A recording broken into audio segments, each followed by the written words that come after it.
Hormones this morning. I don't know if it's just because I've been reading a lot more about them, but just like I feel like it's everywhere now in a lot of different ways. I just finished Up to Speed by Christine Yu, and she actually just had an article in Slate talking about cycle syncing. And cycle syncing, I think, forgive me if I'm wrong, a lot more like younger non-mom people are like, hey, you can tailor your workouts and your what you eat by where you are in your cycle, assuming that we all have the same cycle. And Christine highlighted this too, like in the research in I think it was like a systematic review in 2020, like looking back at like 78 studies, like the change that you can make is very negligible. Like you can't really cherry pick workouts based on, where you are in your cycle, for a lot of different reasons in the research, because they're not, the studies weren't saying, okay, on this day we're confirming you're all at the exact same stage of your cycle, because tracking cycle is complicated. And that's just not how research has been done dealing with the menopause, or I'm sorry, hormones and menstruation. But here's the thing that's really funny is, when do you start tracking your cycle a lot? When you're trying to get pregnant.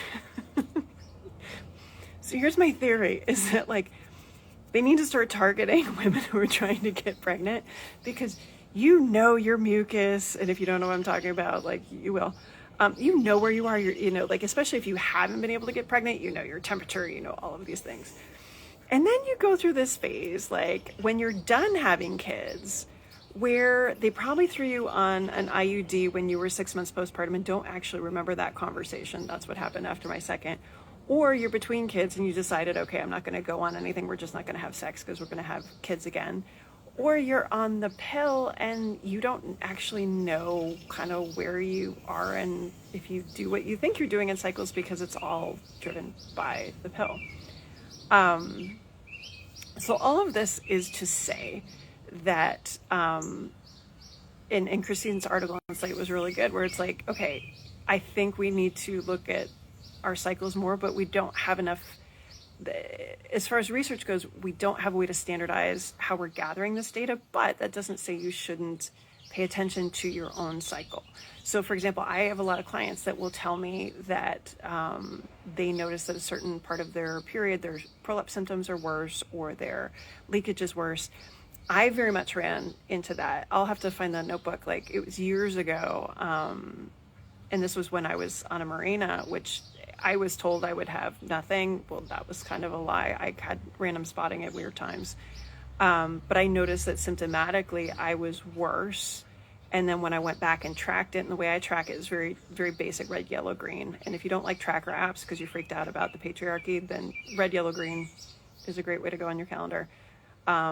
Then I started to see, oh gosh, this actually is a pattern. And so changed some choices for me there.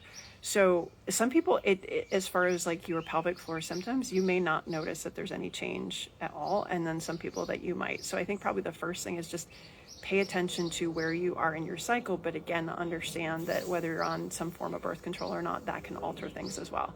But I'm really curious, because again, apparently this seems to be the cool kid thing in your, pre-mom days, is to track your cycle and cycle syncing your workouts and your nutrition and that kind of stuff. Is that something that you're doing?